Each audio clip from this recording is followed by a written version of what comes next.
Hi everyone, a very good morning to one and all, and a warm welcome to the next session on JavaScript. In the previous session, we have started with control statements in JavaScript. In the control statements, we have discussed regarding selection statements, iterational statements, and jump statements. Among all these three topics, we have started with selection statements. We have completed if else, and we have seen the switch case also. We have seen examples on these three things also, and we have started with and then we have started with iterational statements. So inside iterational statements, we have completed while, right? And now in today's session, we will see about do while and for loop. So let us move to the slide. So these are the things what we have seen in the previous session. Now in the previous session, we are working on examples, right? So we have completed the switch case or if else and while also. Now let us start with do while.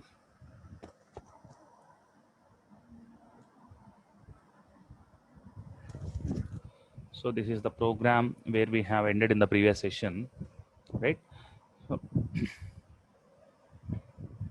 now let us use something called as do while here, right? So before going to do while, let us do one thing. If a equal to 0, right, and let us check a greater than 1, right? A greater than 1, document dot write ln a. So or document dot write ln something called as computer. So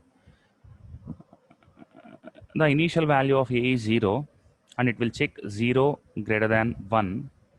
In case 0 is greater than 1, it will print computer.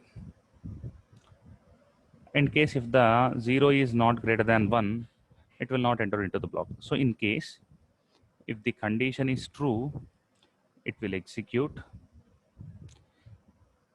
In case if the condition is false, it will not execute. It will execute the next lines of the code, right?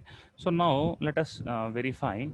Let us save the code and observe the output of the code. The name of the program is, one second, we have saved it with control.html. Now open control.html here,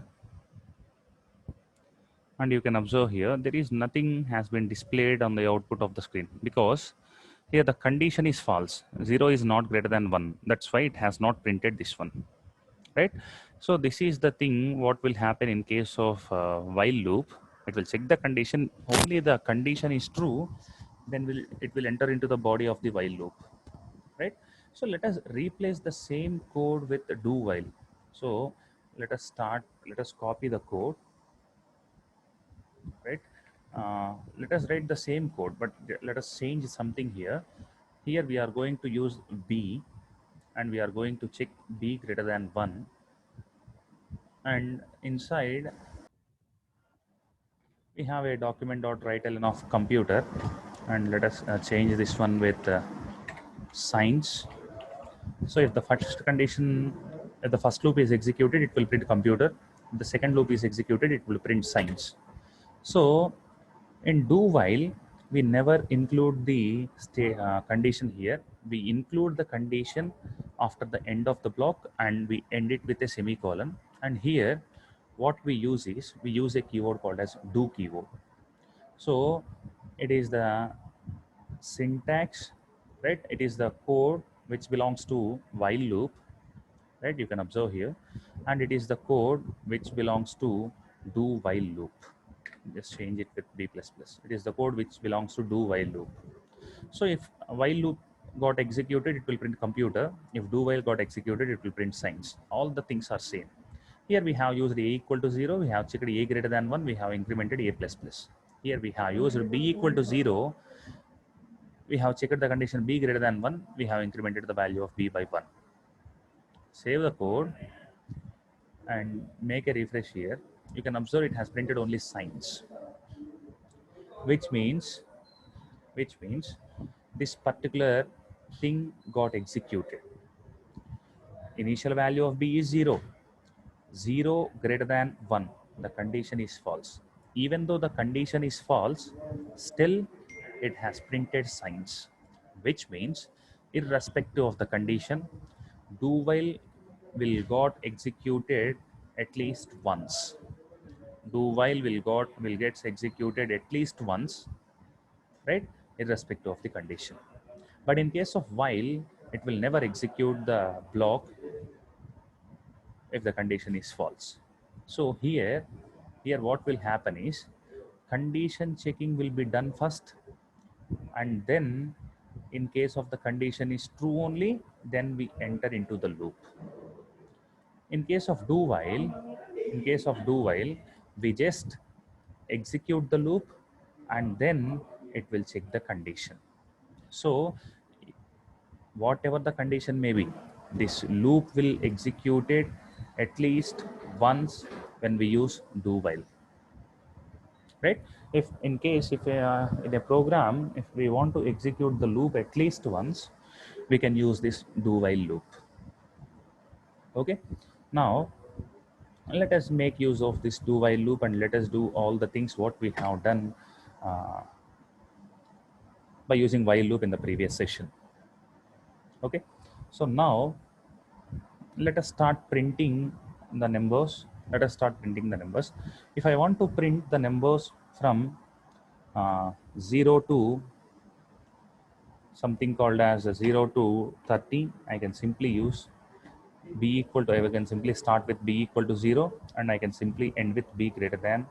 If I want to print 30 also, I need to give b greater than or equal to 30. Save the code and make a refresh here. Just a second. I'm sorry. Again, I have done some mistake. Now to give b less than or equal to 30. Initial the value of b is 0. 0 less than or equal to 30. It will print 0 and it will check the condition. And the condition is true. Then again it will print 1 and then 1 will become 2 because we have used b plus plus here. And 1 will be printed and then 2 will be printed up to, it will print up to 30. Now save the code and make a refresh here. And you can see here it has printed the numbers from 0 and it has ended with 30. Right, we can print any numbers between 0 and 1 by just changing the value here. If I want to print the numbers between 0 to 3000, I can simply give b less than or equal to 3000. And if you make a refresh here, it has printed the numbers from 0. You can observe here 0, 1, 2, 3, 4 and so on, something called as 20, 30 and 1400, 1500, 1600, right? And then it has ended at, right? It has ended at number 3000 because we have given the value here is 3000. Simply, if you want to print 3 lakhs, add 2 more zeros. And similarly, if I want to print something called as some numbers in reverse order from 3000 to 0, just initialize it with 3000, right? Change this one to greater than or equal to 0, right? Have changed the 0 to 3000 and 3000 to 0, and we have changed greater than or equal to 2 less than or equal to. And in place of b plus plus, use minus minus. Because we have started with a bigger value, we have to reduce each and every time. That's why I have used minus minus. Save the code, make a refresh here. If you observe, now the numbers will start printing from 3000 and 2600, 2300, 1900, 1400, 800 and something called as 0. So they got reduced from 3000 to 0 each and every time by 1. Now I want to print the even numbers between 3000 to and 0 in reverse order. If you observe here, it has printed 3000, 299, 298, 297, 296, all the numbers between 3000 and 0. Now what I want to do is I want to print only the even numbers. So in case I want to print only the even numbers, simply I can give b equal to b minus 2. So each and every time the b value will get reduced by 2. So initially 3000 will get printed, and then 3000 is decremented by 2. That means 2290, sorry, 2998 will be printed. 2996 will be printed, because each and every time we are reducing the value of b by 2, right? So this is why it has I'm sorry, 1 second.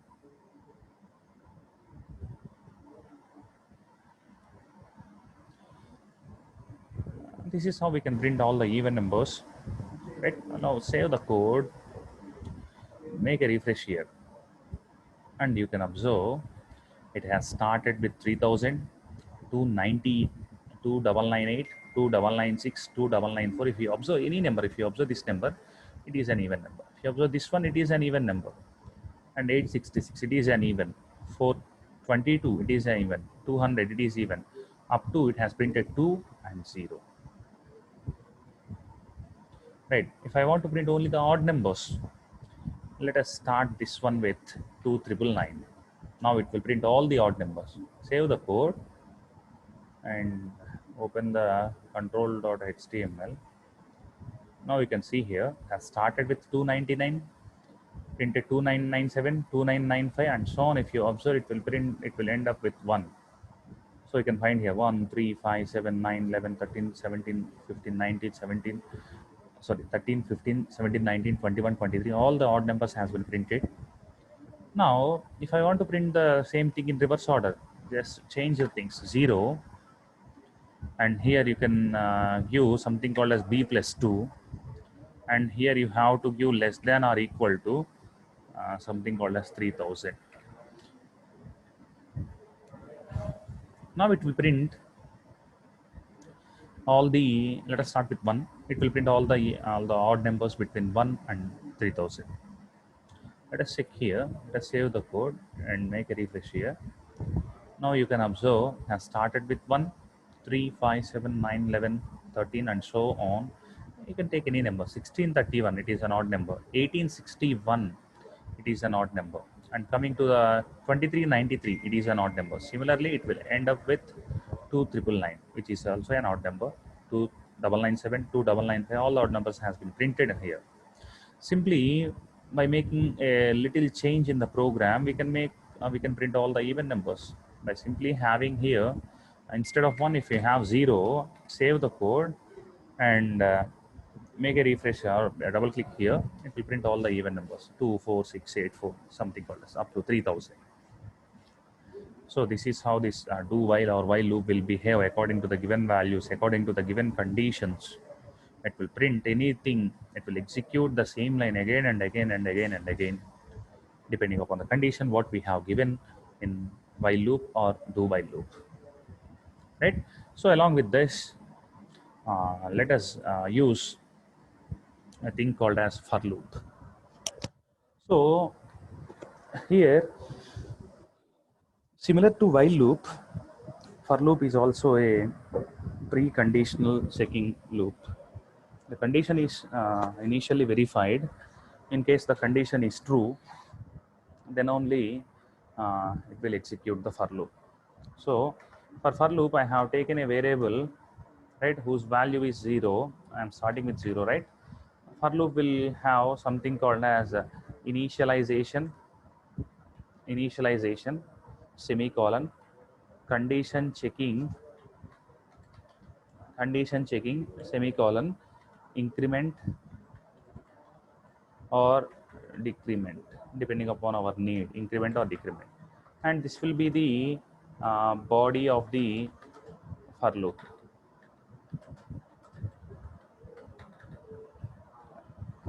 So this is this, we got this one because we are using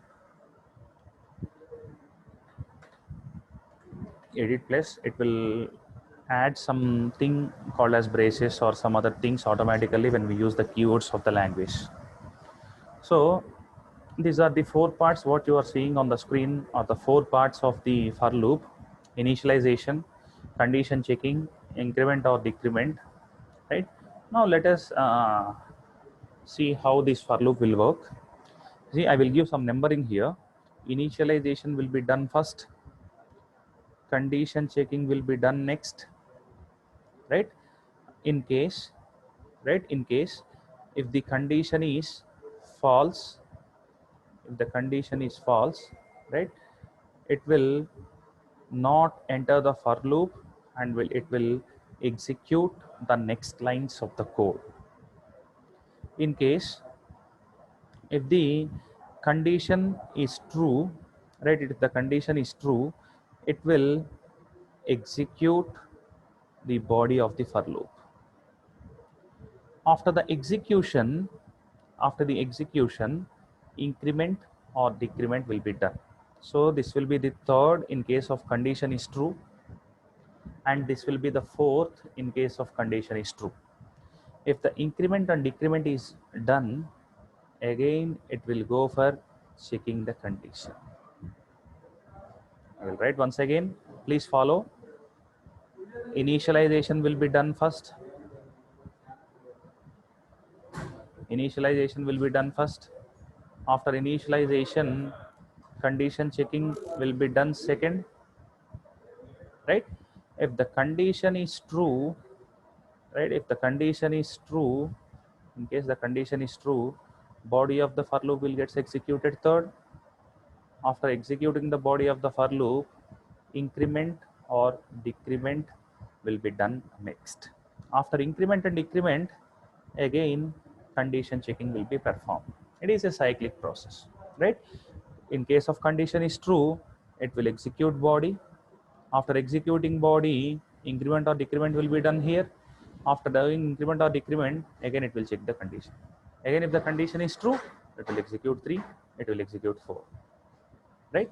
Now the question is, in case if the condition is false, in case if the given condition is false, it just come out of the loop without executing the body of the loop. So this is how the for loop will behave, right? These are the four parts of the for loop. The four parts are called as initialization, condition checking, increment or decrement, and body of the for loop. First part will get executed. That means initialization will be done first, followed by conditional checking. In case the condition is true, body of the for loop will get executed. If the body of the for loop is executed, again increment or decrement will be done again. So increment or decrement will be done. In case of increment or decrement, again condition checking will be done. So this process will continue till we got something called as false in the condition. If the condition is false, it will terminate, the control will comes out of the for loop without executing the body of the for loop. So this is how the for loop will behave in programs. So let us clear all these things, right? So let us start writing with for loop. Right, I have declared a variable a, right, inside the for loop. Let us use for loop, right? We have got some syntax here. So here we have to use initialization, condition checking, and then increment or decrement. Here my initialization is I want to start with a equal to 1. I want to end at a less than or equal to 10, right? I want to increment a by 1 each and every time. Inside this one, I want to print the values of a between 1 to 10. Just use document dot write ln, document dot write ln, the value of a. Right, save the code and make a double click here. It will print the numbers from 1 to 9. I want the number 10 also. Just use equal to symbol here and make a refresh here. 1 second, make a refresh now. So it has printed the numbers from 1 to 10. So let us start playing with this for loop. Okay, so now I want to print the numbers from 1 to 1000 by simply adding 2 more zeros here. It will print the numbers from 1 to 1000. You can observe here, has started with 1, it has ended with 1000, right? So in between, I want to print all the odd numbers, right? All the odd numbers. I can simply use this one.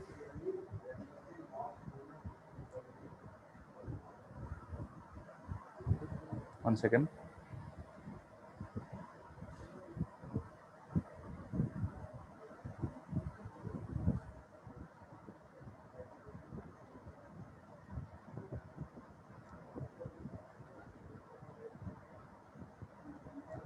The system is a little bit slow. It is not working. Let us change something in the program.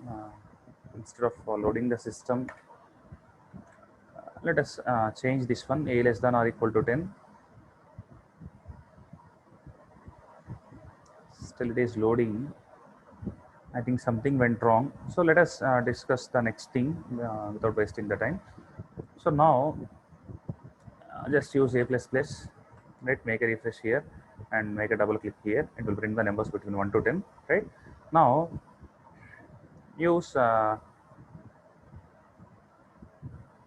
something called as if I want to print, right? If I want to print tables, for example, I want to print table 2, right?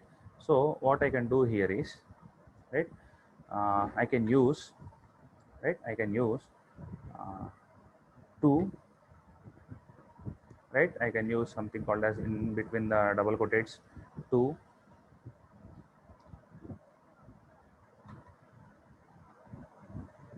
star 2 star, right? Something called as a. You have to use some symbol called as concatenation operator. That is, you have to use plus here, plus a plus equal to plus, right, 2 star a, right? Now just by using this one, save the code and please make a double click on this control. You can find here you got something called as 2 into 1 equal to 2, 2 into 2 equal to 4, 2 into 3 equal to 6, 2 into 4 equal to 8, and so on. 2 into 10 equal to 20.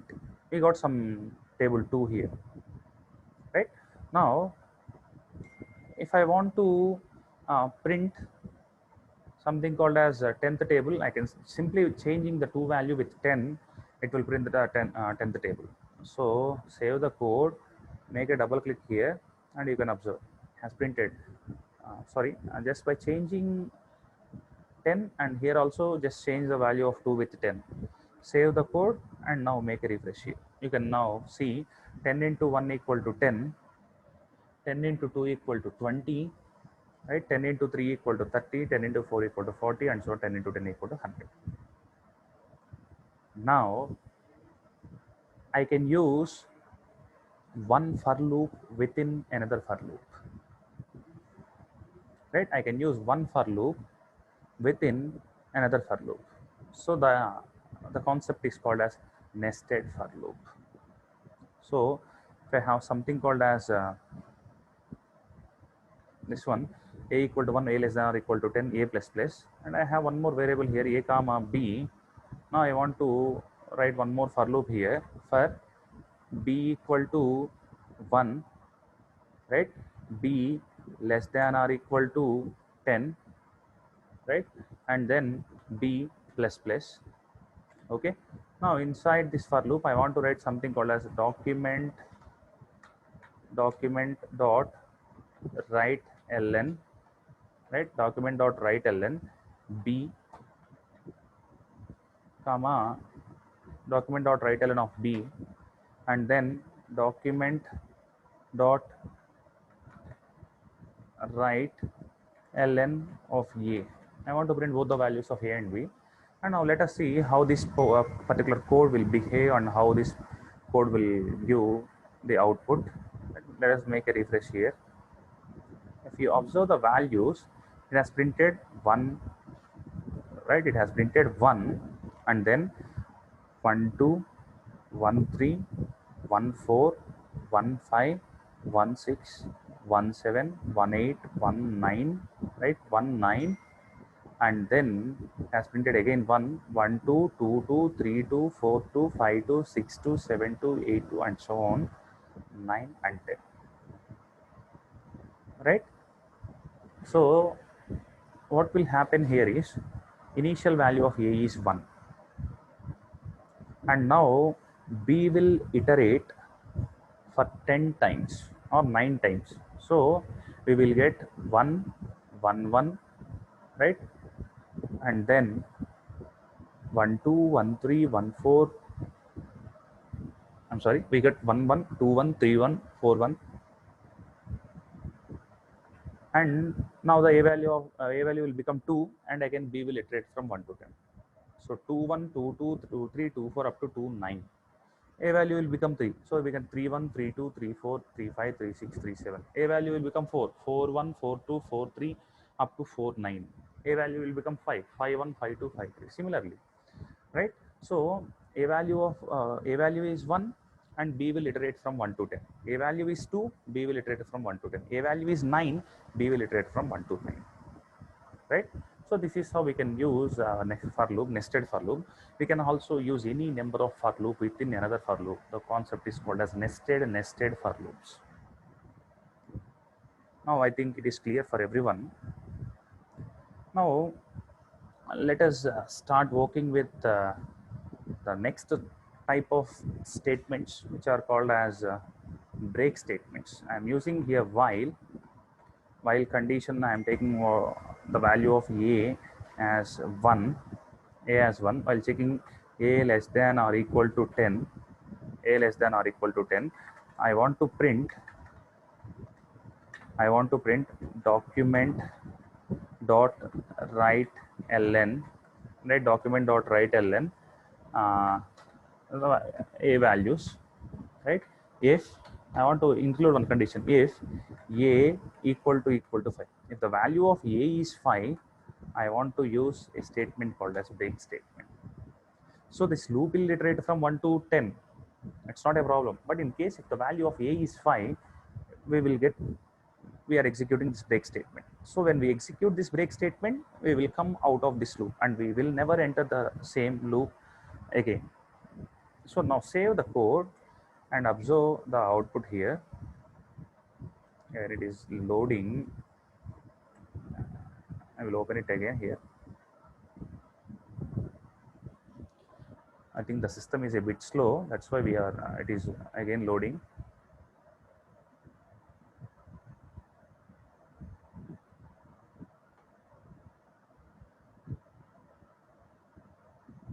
Still it is loading. Just wait for a second. So now what will happen here is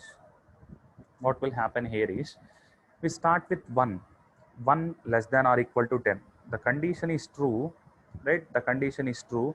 That's why it will print the value of 1, and it will check 1 equal to 5. The condition is false in case of 1, so that this will never execute break statement. And now just a second, we have done one mistake here. That's why it is went to infinity loop. That's why we are not getting the desired output here. I'm sorry. Just use increment here, right? Increment here, saving the code, and now make a refresh here.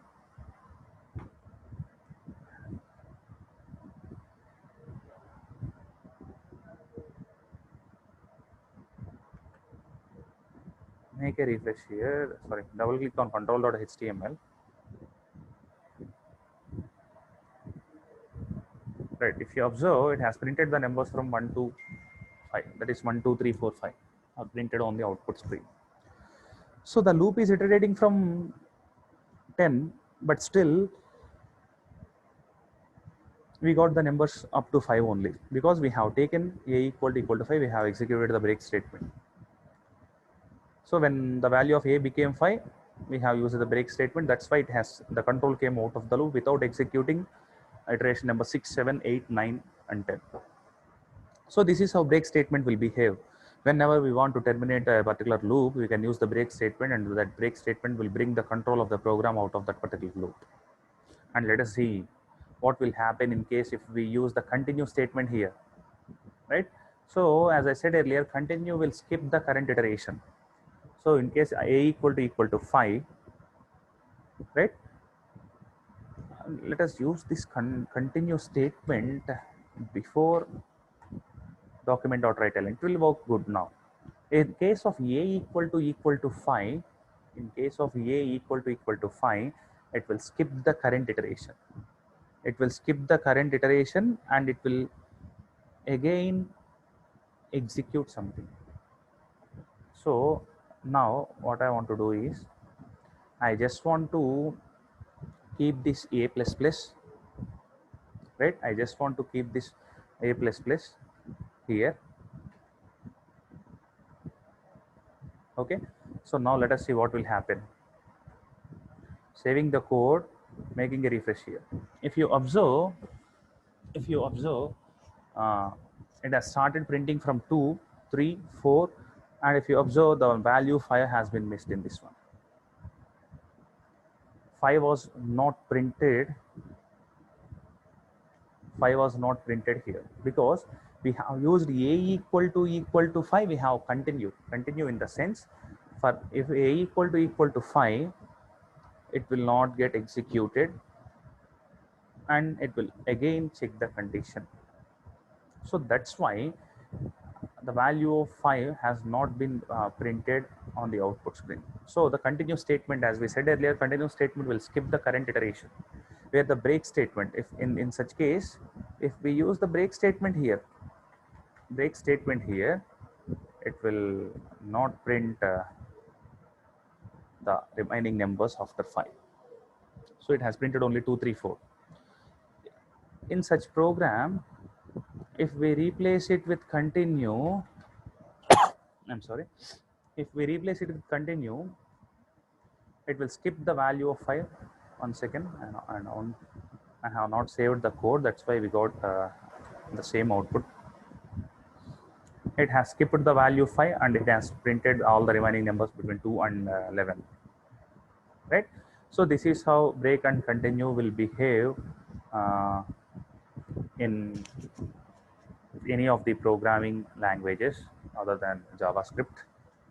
In JavaScript also it will behave similarly. I'm sorry. In all the programming languages, break and continue will behave like this. If we use break, it will terminate the entire loop. If we use continue, it will skip the current iteration. It will never skip the loop. It will skip just current iteration. The loop will be skipped when the condition became false, right? With this, I'm going to end today's session. Right, with this I'm going to end today's session.